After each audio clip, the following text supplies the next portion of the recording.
एकजना मात्रै त्यस्तो भयो, अरूलाई पनि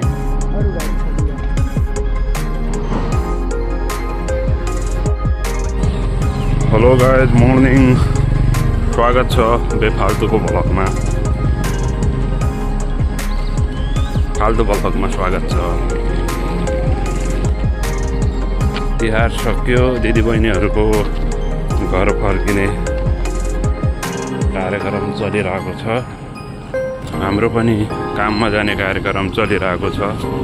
आजको भ्लग चाहिँ राम्रो क्ल्यारिटीसँग स्टार्ट भयो, यही ठुलो कुरा हो। भ्लग भने फाल्तु नै हो। तिहार पनि सक्यो, कामतिर नि आइयो। हाम्रो साइड यो चाहिँ मेरो बसन्ती धन्नो जे भने नि भयो, कमाई खाने भाँडो भने नि भयो। अनि हाम्रो साइडको हालत चाहिँ यस्तो छ, आज सुमसाम छ है, मर्निङ टाइम। क्या हाल है धन्नो। अनि यता पनि छन् टोलीहरूको, यस्तो छ अवस्था।